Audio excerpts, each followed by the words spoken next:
Welcome again to our meeting. We are in a huge communication, like always communicating towards the answer.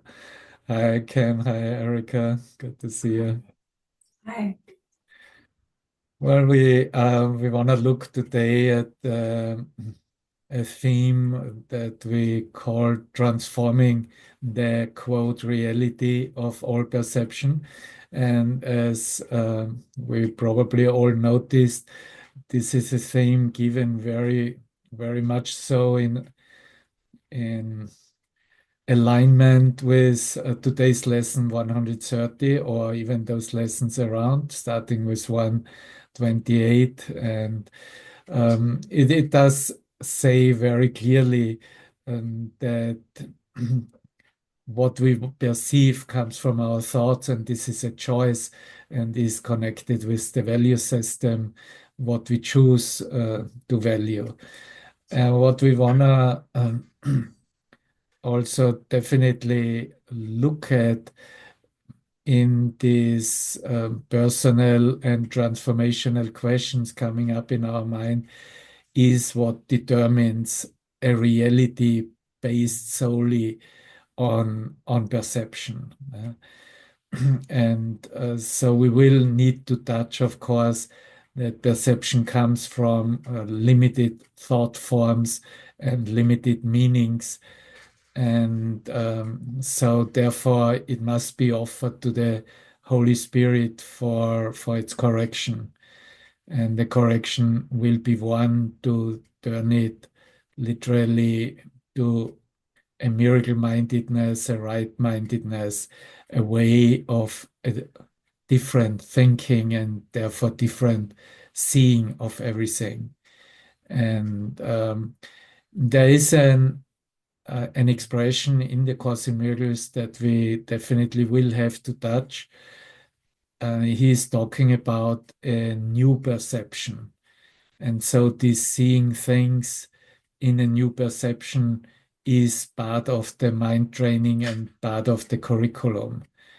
And so there must be a perception still within the perceptual realm, but he calls it also in the Course in Miracles that it is so close to the truth that God, or we can say love, that is the one love that unites us, can flow over this little gap of where meaninglessness is perceived. No?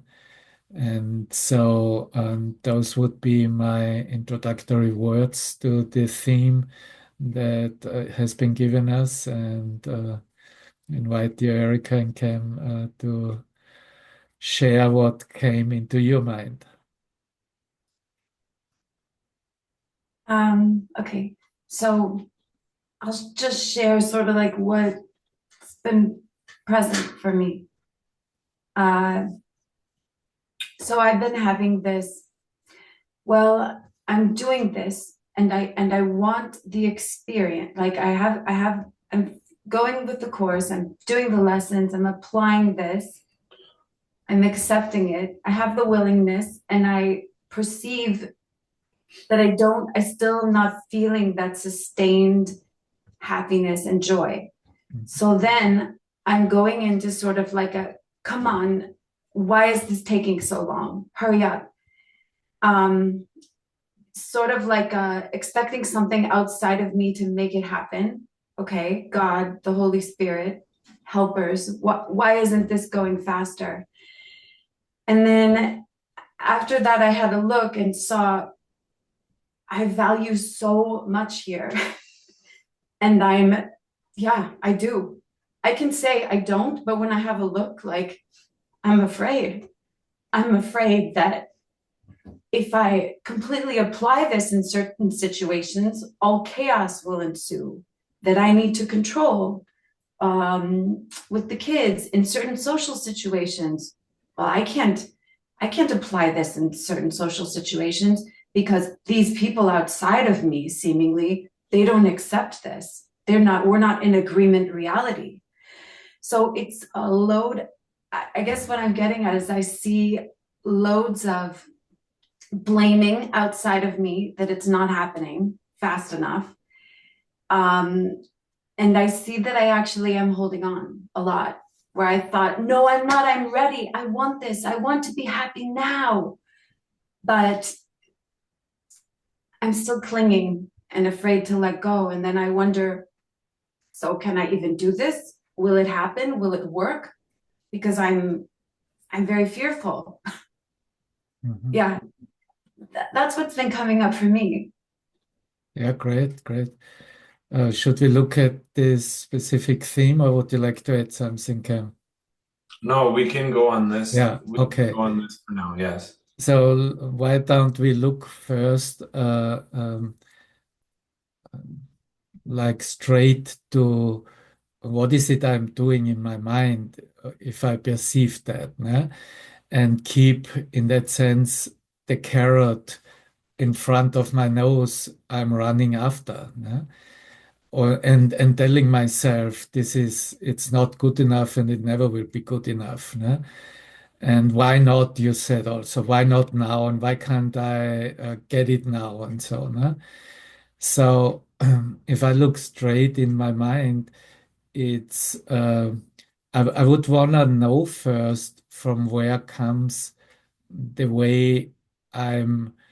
It's, we know this is a perception. It's a perception about myself in connection and in relationship with my surrounding, with my dream. And why can I not perceive it in a different way? And so if I investigate into that question, I would want to first to pinpoint if if this type of perception is in some kind of alignment with my higher self, with my higher mind, which we call the Holy Spirit. Yeah. And so if I just have a look at, is that in alignment with the Holy Spirit, how I see the situation and how I see myself? And or even go all the way and ask the question, is the Holy Spirit seeing me also this way, that way? What would you say then? No. Yeah, exactly. It's very Yeah. obvious that the Yeah. answer is no. No? It's very obvious that I must apply a form of perception and a form of thought that is actually not in alignment with Yeah. the thinking of the Holy Spirit. Well, then the answer is obvious. It is something in my mind that comes from the ego perspective and from the separate way of thinking. And of course, we could find 1,000 reasons how this has developed and how it has been given in our being raised in that society, and however it fell in place or was believed that's the way how to see things. Né?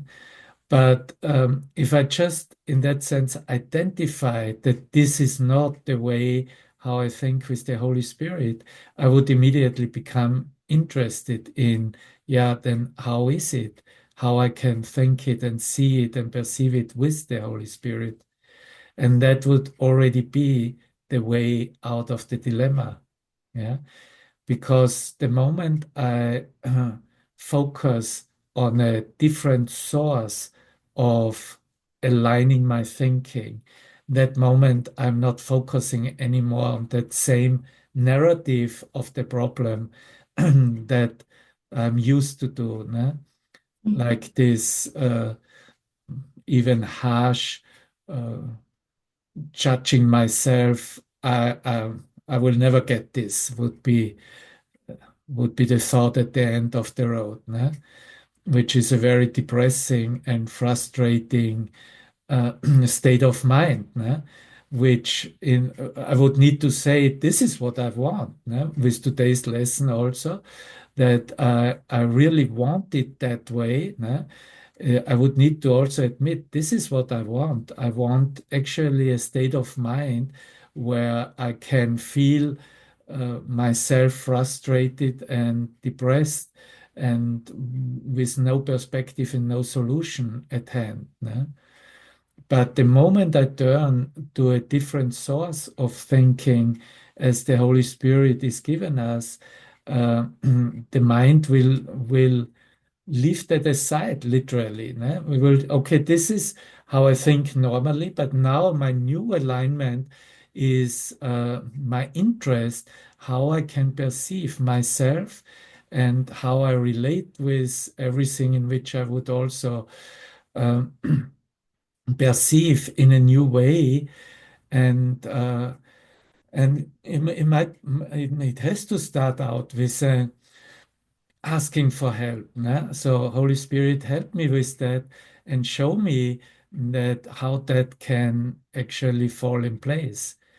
And it would be a new start, and that is where we find ourselves all the time, and a new beginning of seeing ourselves and how we have placed everything outside ourselves, um, to put it literally on a different foundation.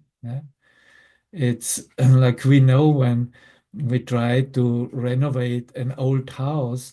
I tried that once in Austria, and as long as the foundation, which was at that point stone, was good, you would continue building on it. But if the foundation is some rotten wood stuff, you just uh, have to throw it out, and rebuild it completely. And that is what we actually do on the perceptual level. We we only built on what had a foundation and did give us some love, some sense of peace, some sense of I enjoy myself with this, and everything else needs to have new roots, basically. And those new roots are built by um, in the mind. What does the mind training? It does direct the mind to see things differently, to the how in the cosmic is called the vision of Christ, so that there is this gap of the meaningless over overcome by God Himself, by grace that we can feel and see. Okay, this is now something that I can truly share. I looked also into the what is called in the course, and those are quite interesting sentences, the clarifications of terms. And in this very last part of the book, which in another edition it was put in the front of the book because those are definitions of terms, how they are used in the course. And there he tries to explain true perception. And what kind of struck me was also this sentence in the sixth paragraph. This is the shift that true perception brings. What was projected out is seen within, and there forgiveness lets it disappear. So if I if I continue with the judging on the ego way, I leave it stand out there, outside myself, and leave it with that meaning that I gave it, and therefore it continues haunting me, chasing me down, and punishing me with the feeling of I'm not happy with that. And so, but if I see, okay, I projected this outside myself, but now I'm the seer within it. The one who perceives it is within myself.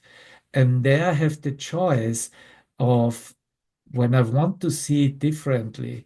And all this reason and perception, chapter 21, which deals with perception and with the thoughts and at its underlying mindset, is the preparation of that offer that is given us. Okay, how would it look like that I forgive that what I placed outside myself? With the example you gave, it was the worthless me projected out there, which I see in evidence also in relationship with the others and with the worldly scenarios. No? But I need that worthless self, that worthless self-image, that worthless concept of the self.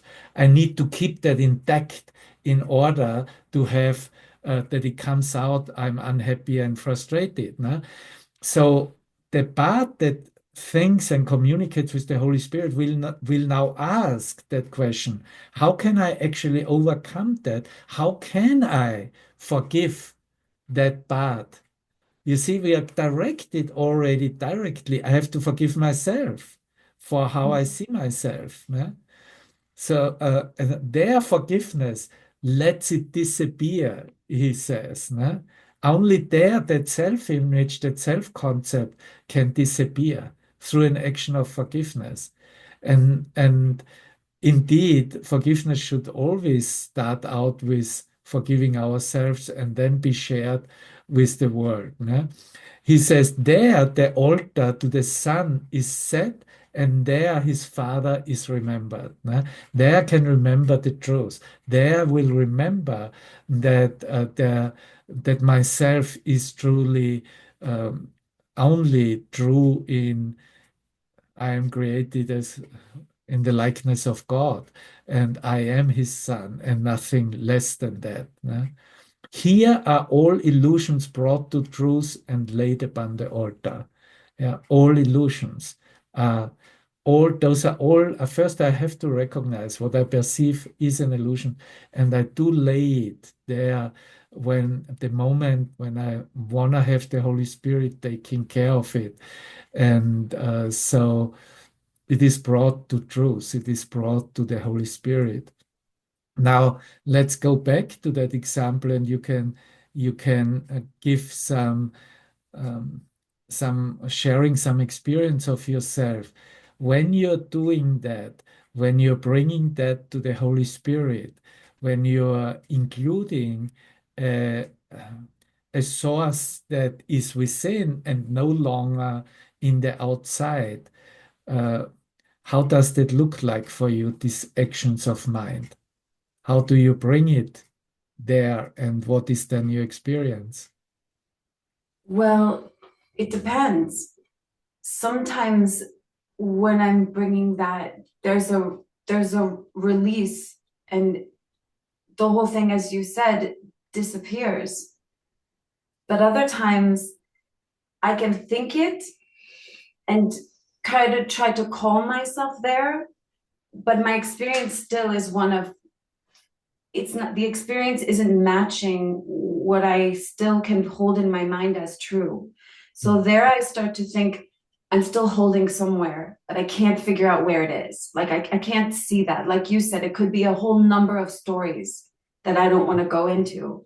It's just that sometimes it does feel like I can get the concept, but my experience isn't that. And other times Mhm. it's miraculous. It feels like it totally disappears. It seems to happen faster with my brother. Mhm. So through communicating about it with my brother, it seems to go, the process happens faster. Mhm. But when I perceive that a person is out there and I perceive this is someone who doesn't accept these ideas. They might actively reject these ideas. I see them as separate, and I see I'm doing the work internally, but I'm looking for some sort of outside affirmation still. Mhm.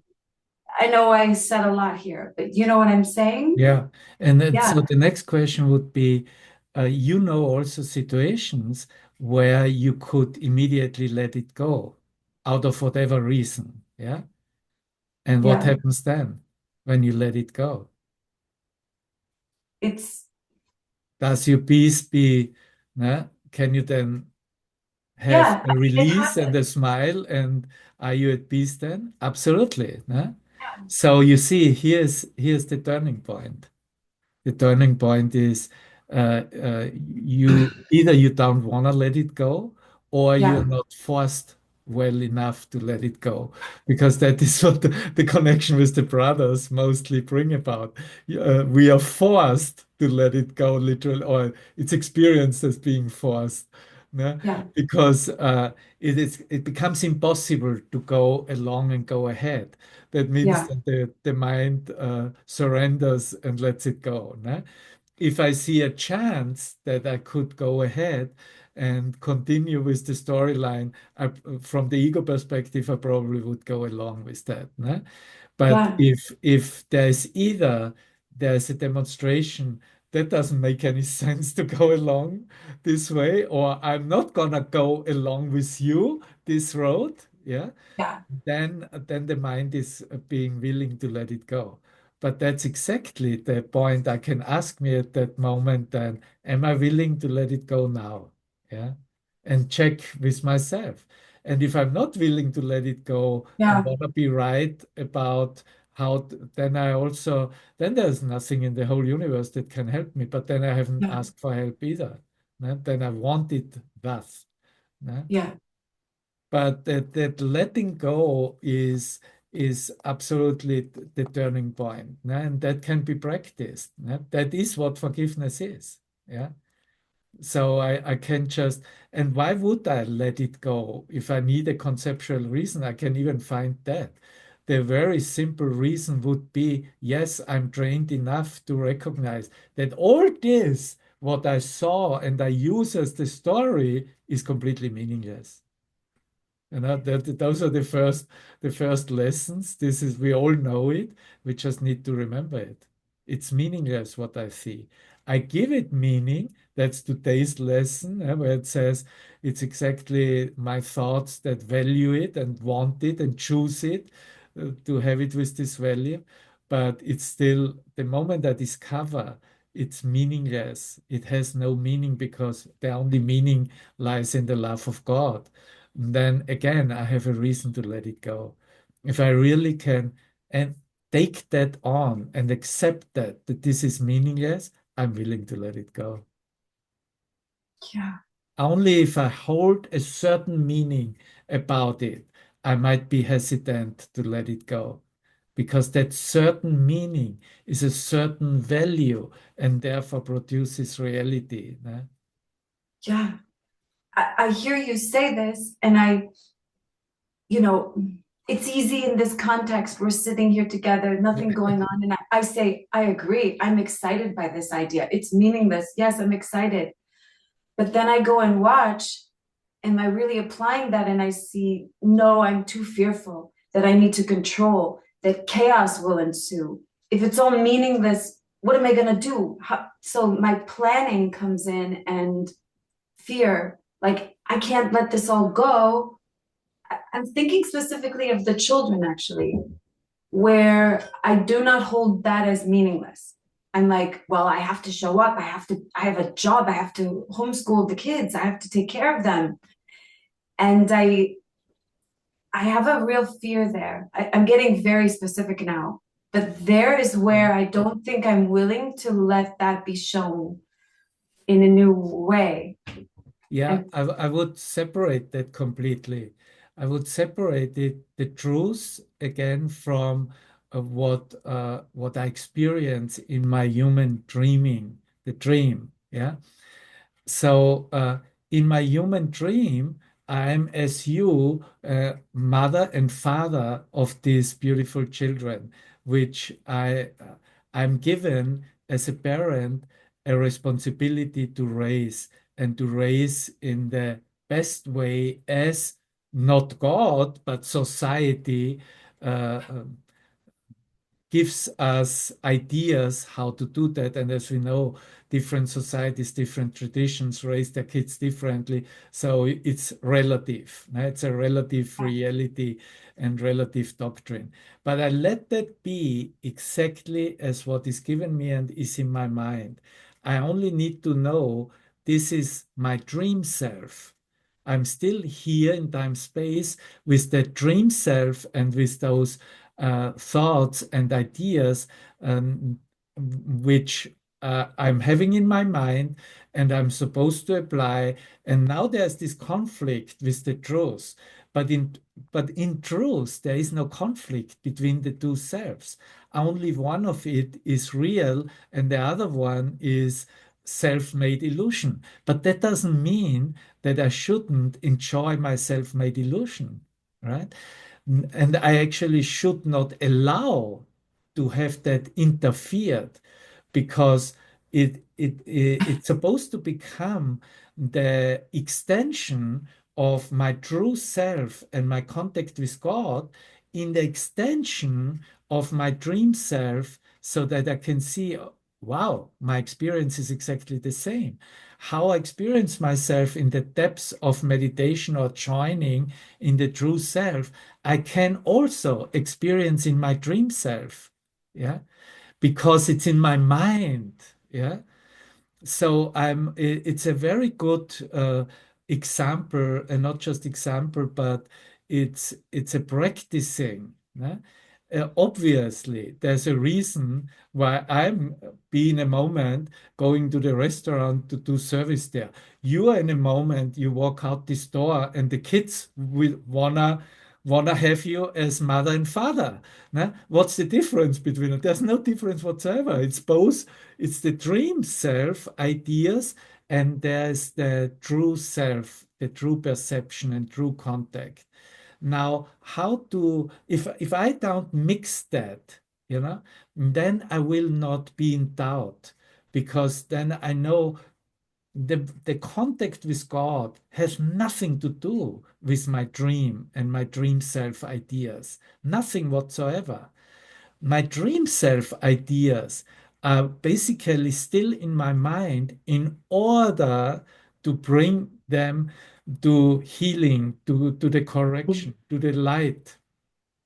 So I should feel grateful that I have here some means and some tools where I can, which are given me, and I still hold them in my mind, so that I can experience even here on earth uh, His peace and His love.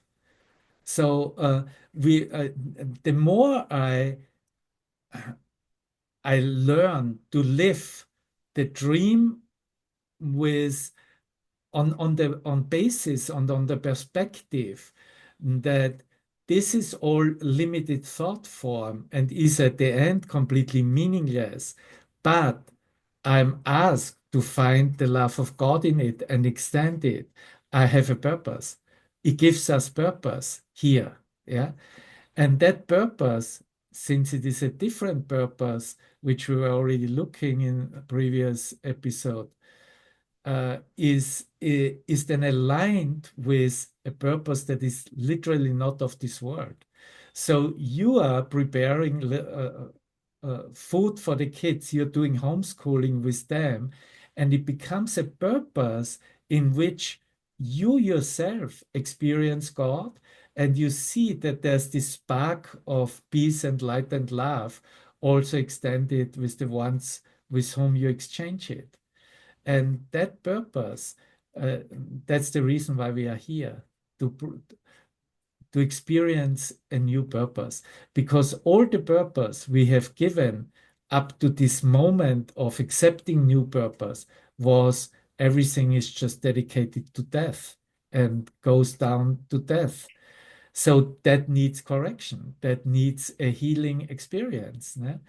And of course, since we haven't really, or we have forgotten that how to bring it in experience of true purpose, so it needs to be brought to awareness again and needs to be lived again, and uh, and I can only fulfill the true purpose also if I'm completely relaxed with it. Ne?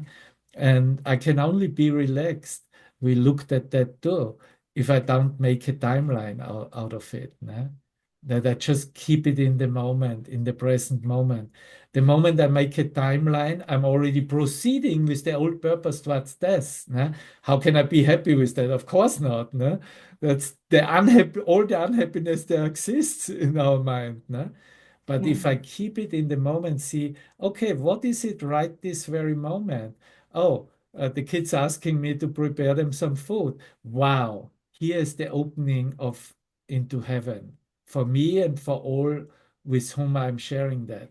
Then I'm actually starting to learn about what true purpose is. And this is what we are supposed to do as trained minds in any circumstance. If it is the job, if it is, you might sweat, Cam, because the job might be certain actions which are so hard on the physical that you might think, I need a break now. and, and, and that we can take a break, but those are the ideas that come from the ego, no? Because the truth is, uh, we never sleep, we are never tired, and we would never need a break. We could always, in the moment, be in the full energy of what is given us as pure love and enjoyment of the situation. It might happen that the scenery, I experimented with that too, I love that part, needs to be so much slowed down, né, that it's completely impossible for the work. How can you work so slow?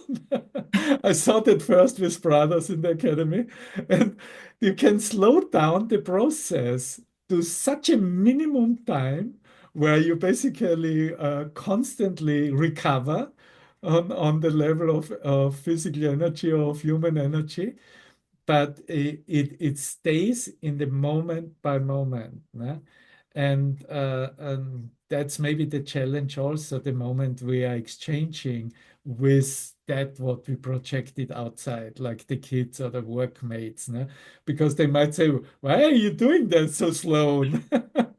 But and I would maybe the only thing I could say is, well, I'm guided to do it that way. I don't really have a conceptual answer, but I'm told I have to do it now really that slow. No?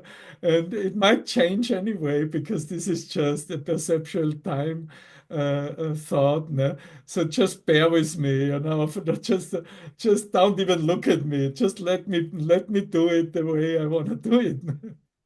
But it becomes then funny also, no? Because then we even look at ourselves and I might even ask myself, why I'm doing it so slow right now. But it's a different experience, no?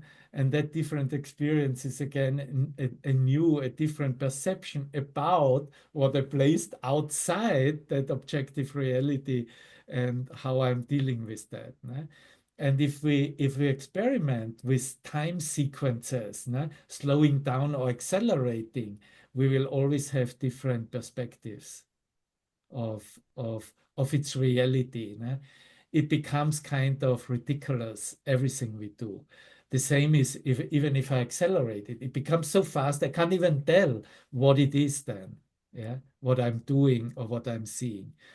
Both slowing down or accelerating, anything that doesn't stick with the base that I'm applying for how many thousands of years, always exactly the same velocity. Ne?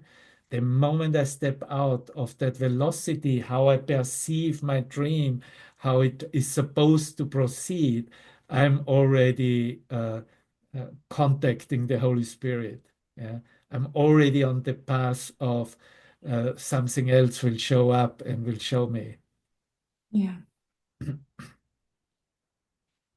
What do you think, Cam? Did you experience those? Did you experiment with those things too?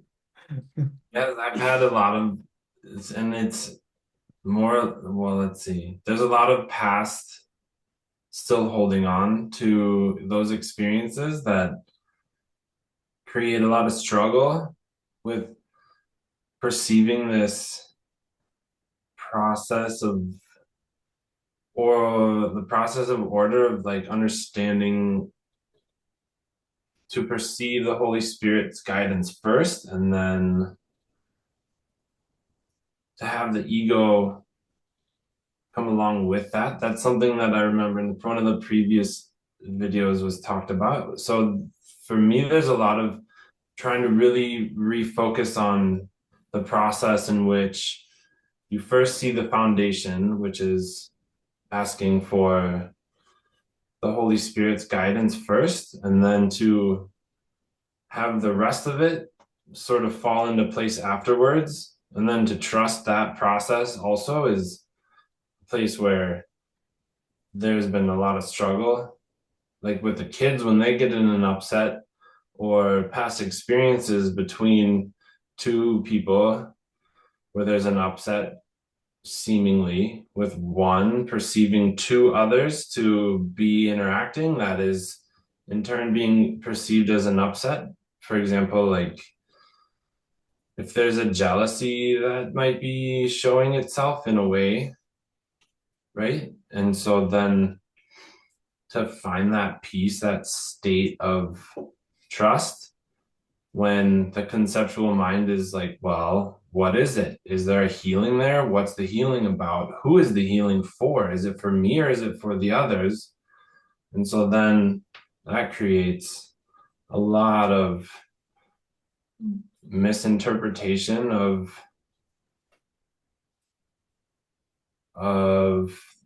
the trust.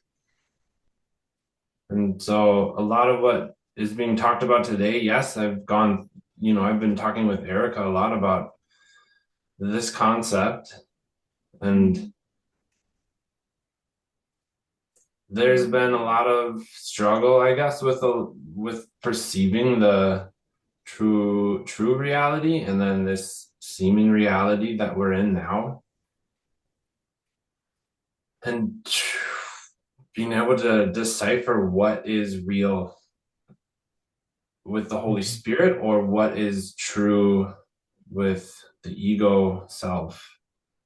I'm kind of throwing a lot out here at once. I'm just kind of going. I know. I'm just like trying to find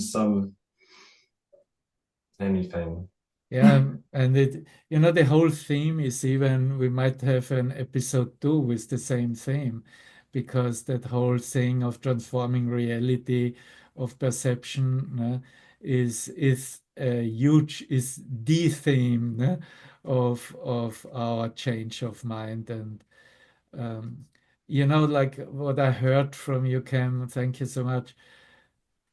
I mean, first of all, it's always for everyone who is involved, which means who has a picture and a perception in his own mind. For that one, it also is. Nobody is exempt. Nobody is, in that sense, more advanced. If I have a thought and a picture in my mind of perception, it must be for me too. Otherwise, I wouldn't have a perceptual picture in my mind, period. And we just learn to take care of ourselves first and foremost, and don't look so much to the other. And then later on, when there's clarity in the mind, then I can come together again and share what I found out, or through which struggles and obstacles my consciousness had flow across in order to arrive to a peace of mind. So I think that is also important to see that, uh, okay, um, I know that it is for everyone, but I'm willing to first just look at myself and just take it very personal and take that responsibility, that it is me seeing it. And if I take care of it in a healing way, then this will extend and communicate by itself. Yeah. Right. That was what I was just teaching the other day in Spanish, where you were there too. I mean, it's an amazing premise that Jesus says that how I take responsible for what's going on in my mind is actually then saving my brother or keeping him in hell. Like, wow, I'm completely responsible for that. What did you want to say? Yeah, no, I was gonna say there's like, so entrusting that fact of not controlling the experience and trusting that, first looking at what it is, what the healing is for me or oneself, is not blocking that, right? And that one is a hard one because then you're susceptible seemingly, right? And I am understanding the previous lessons and practices of the self, but there's a lot of being susceptible to experiences that will push and create a more of an opening and awareness that is not going to be easy to practice and accept and forgive, and right. And so then that puts a level of understanding in oneself and ability to, like Eric was saying, to like understand and get it at that pace. Mhm. Like, why am I not getting it? I want to get it. I do get it in my mind, but to practice that in a moment of a specific situation is hard because, right, you want to control. I don't want to be hurt. I don't want to feel those hurt feelings, even if I understand that I can't be hurt, but something is still there, and I just haven't been able to elevate above that or accept it, and then have the forgiveness there and the peace that comes with that. So there's a lot of control that needs to be practiced and prioritizing. And I guess this is where I've sort of learned in the last week is to prioritize the intention. And this is, I feel, sort of what you were saying just a moment ago, is recognizing and trusting the Holy Spirit. And that's like the answer.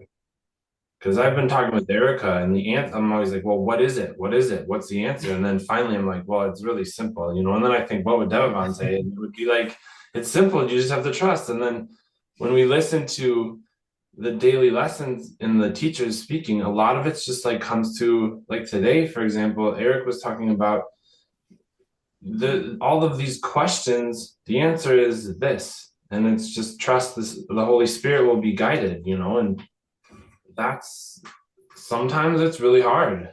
Yeah. And a lot of times it's super clear, even though it's not easy to practice.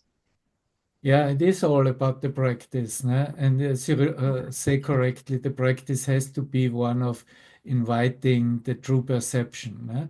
It must be an opening to, okay, there's another way of seeing that. Where is that now, this new perception for myself, né?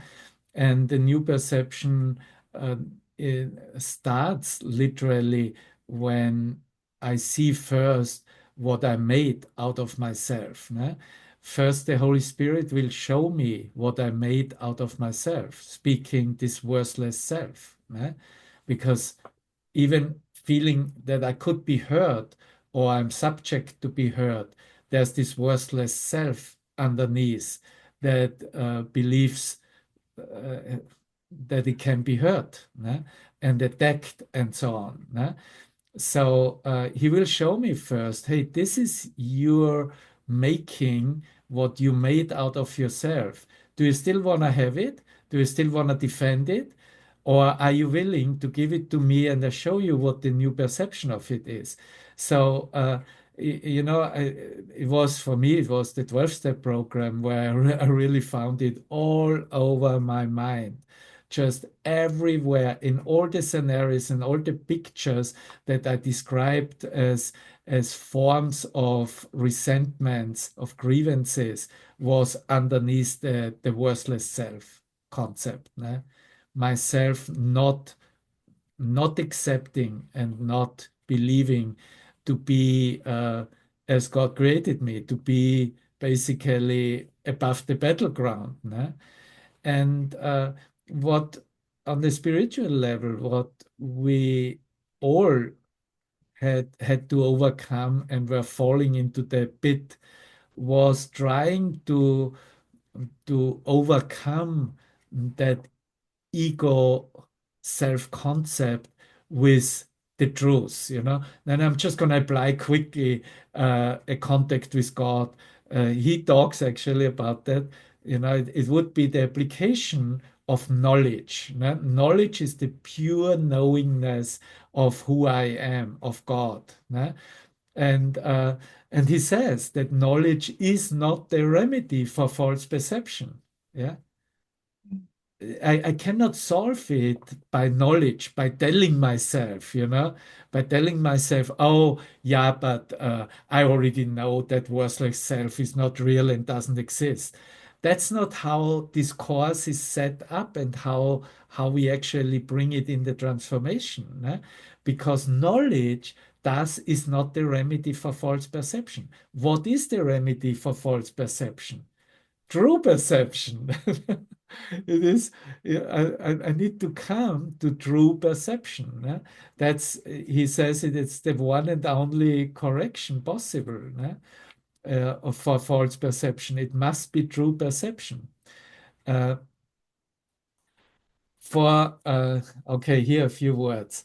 For the time it lasts, it comes to heal. Nah? Because you asked the question, how do I even know how uh, that this contact with the Holy Spirit and what the true perception offers me? Nah? And those are the terms or let's say, the symptoms where we can clearly tell.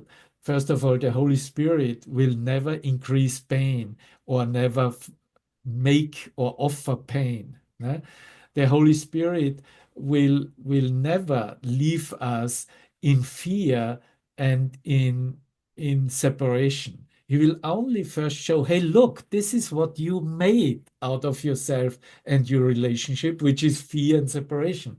But he will never offer it. The Holy Spirit will always offer where we join and where we come to a healing experience. True perception is a remedy with many names. And then he gives us those names: forgiveness, salvation, atonement. Atonement would be this: I accept the undoing of fear, the undoing of this worthless self. The undoing process is the atonement. True perception, all are one. They are the one beginning with the end to lead to oneness far beyond themselves. True perception is the means by which the world is saved from sin, for sin does not exist. And it is this that true perception sees. The world stands like a block before Christ's face, but true perception looks on it as nothing more than just, and I love that because that can be practiced that way, nothing more than just a fragile veil.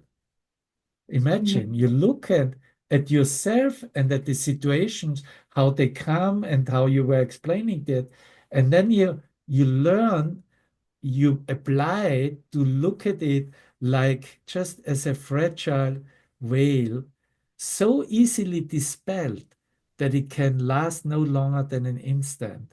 It is seen at last for only what it is, and now it cannot fail to disappear, for now there is an empty place made clean and ready.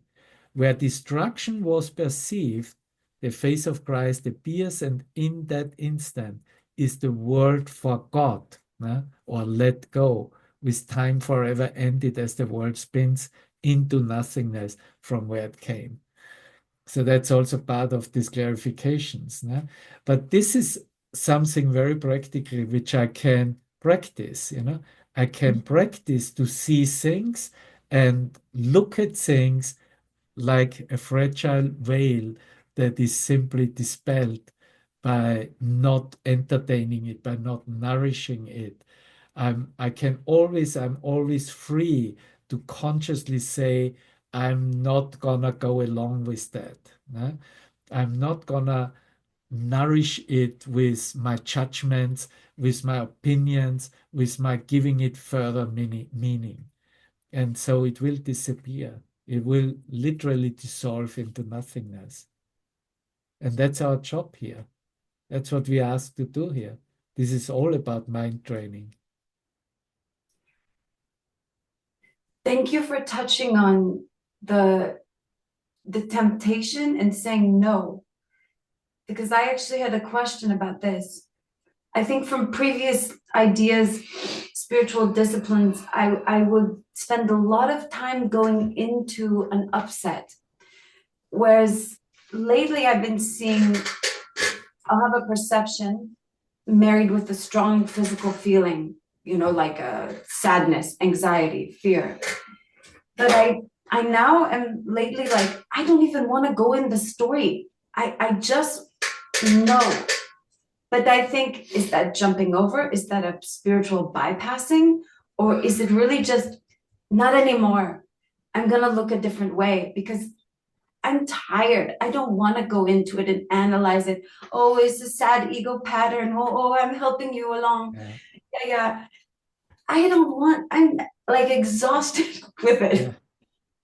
I mean, I feel like what I was hearing you say and what the lessons have been saying is be vigilant. Don't give that anything anymore. Yeah, and Apply the lesson. there's this expression also, don't analyze, utilize. What we just need to see in those instances is also there's a difference at looking, for example, I mentioned the worthless self. If I Mhm. see the worthless self, I literally pinpoint it, you know, I Yeah, see it as what I made it. And I'm not going to use that now to continue an analyzation.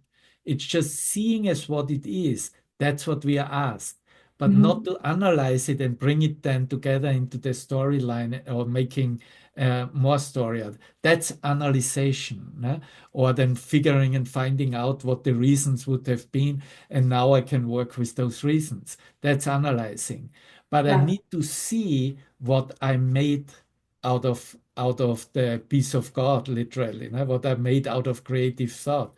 I made a little piece of né? And and and and this is what I want and have to bring as the illusion to his mind, to the Holy Spirit, to the light. Né? right. That's the action of mind. If I don't find anything, I will never stay in that activity of bringing it to the truth. If I don't Yeah, bring it to the truth, nothing is going to change. It will just yeah, repeat itself. Né? So I do need to see my making, what I made and what I made out of myself, what I made out of, look at what I made out of the world, In yeah, truth, the world is just a reflection of my thoughts in my mind. It does nothing. né? And the world in the transformed mind is seen as completely benevolent and peaceful and only love. It's the forgiven world then, a world of love, a world of light. There's no, there's not even anything temporary anymore in the world. It's just a reflection of light. So that is where it goes along and where we have to arrive. But first, I need to bring that limitations of thoughts as I made it as this impossible and cruel place and slaughterhouse ideas. This I need to see it and bring it to the new perception. Uh, yeah, So, in that sense, again, I can only arrive at, oh my God, I have a job to do here, and I see forward what my next challenge will bring up in whatever moment. And the seeming challenge of the world, Okay, like those were the brothers also in the academy. And then, hey, bring it on, bring it on. I'm ready, I see forward, I look forward seeing that and bringing it to true perception. I have a job here to fulfill. You see, yeah, it's a completely different mindset. This is then a welcoming. This is okay, whatever happens. I don't need to bring it in context with the timeline. The moment I bring it in context with the timeline, I have to admit I'm in a full-blown grievance. That's yeah. what grievances do. It's a Totally. timeline story. That's the definition of a grievance. Ne?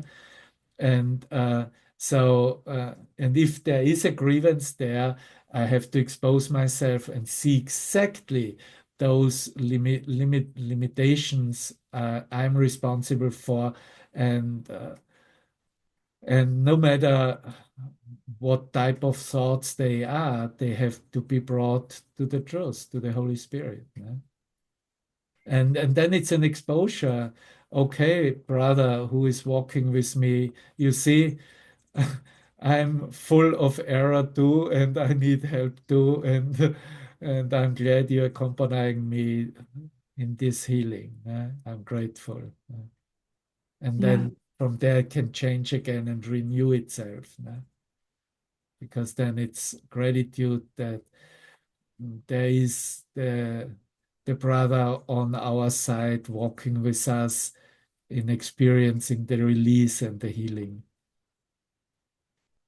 And that's why, that's anyway the only reason we find each other again, because it was a commitment given to support each other in the healing of our mind, so that nothing will be left behind, and so that we can really go home.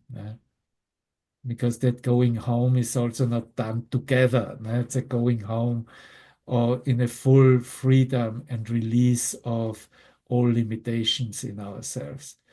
But obviously, we have asked for that together, and we have, in that sense, also um, become willing to not resist that, since the message of Jesus is clearly that we are willing to give each other as brothers everything that is needed in order to alleviate that burden and come to a recognition of what freedom really is.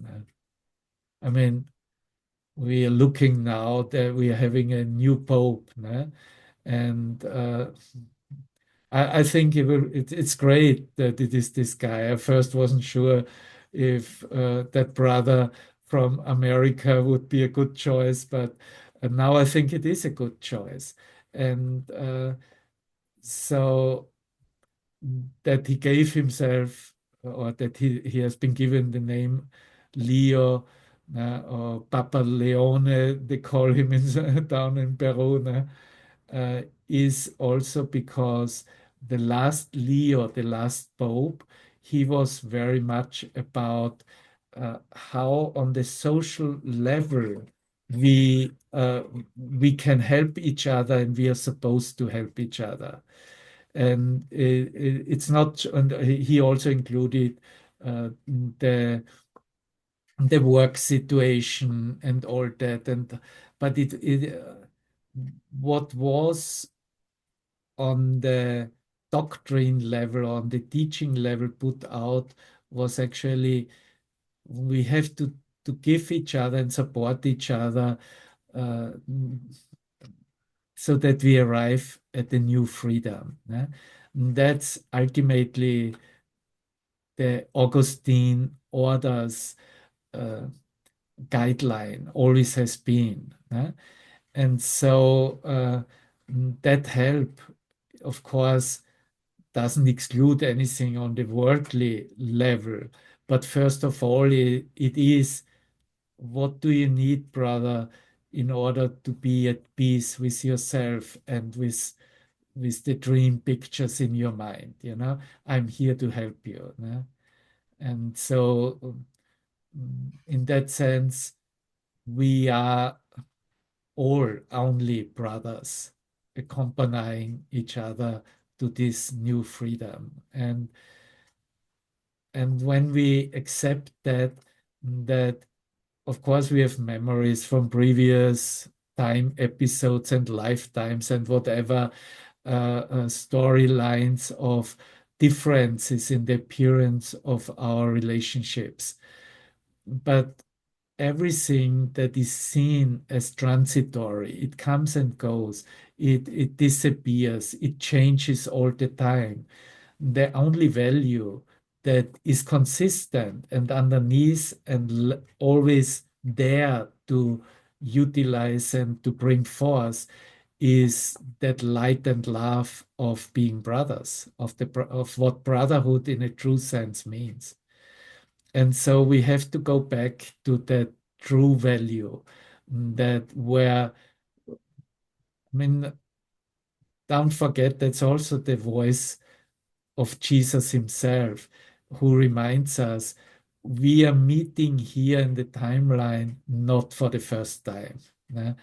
We have met many, many times before in many, many lifetimes. And we have, those are the words of the master teacher, we have gone through a lot of together. And so this time we align our mind to that purpose which is worthy of us. And the worthiness in our consciousness is to support each other uh, to a complete freedom, which is the recognition of the contact with God. That is what we uh, can always and should always remember, who we are and what we really exchange as brothers. And everything else is anyway just storyline and is already forgotten. We smile about it, we make jokes, and we can talk about it and we can remember it or not remember it. It doesn't matter. But the storyline in itself will only direct us what is the most consistent, what had not an end, what has not a beginning, what cannot be destroyed, what cannot be broken. And that consistency is only when we touch those values and qualities of being brothers. Because the brother, there's where Christ love and Christ peace and Christ consciousness is and wants to be shared. So you see, we're coming from the perspective of a reality of false perception to new perception, also to really a recognition of what brings us now together and what we are sharing and what we want to remember. And there's a serenity in it. We feel how there comes a serenity through, which is kind of, wow, if I look at you, I see a completely new version of myself. It has nothing to do anymore with a past image from where we knew each other from before. That is like that touches me. That opens an immediately an immense, not just a human respect, but a humility and the recognition of innocence and the recognition of, yes, you as my brother, you are free of guilt, and you are not the representation anymore of me being sinful, but you are the representation of me being sinless. It's it's amazing. It's really amazing what opens up there.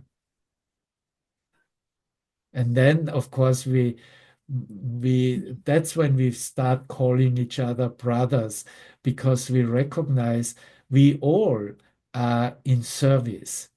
We are God's servants. That's all. That's our real job, no matter in what situation we find ourselves. That's what we come to that lesson soon in a few weeks. We are among the ministers of God. He calls it the minister of God, which is actually that servant.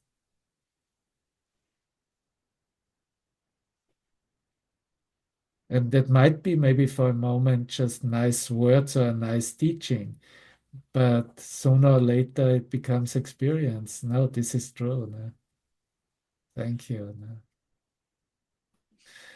Okay, my dear ones, I think we leave it. I have to go too. It was awesome. Yeah. Thank you, Devavan.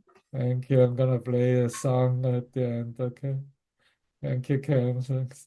Okay, thank you, Devavan. Goodbye. We are speechless. There's a lot on this one. There's a lot for me on this one. I'm trying to wrap my head into and to like trust, right? And that's Yeah, there's a lot.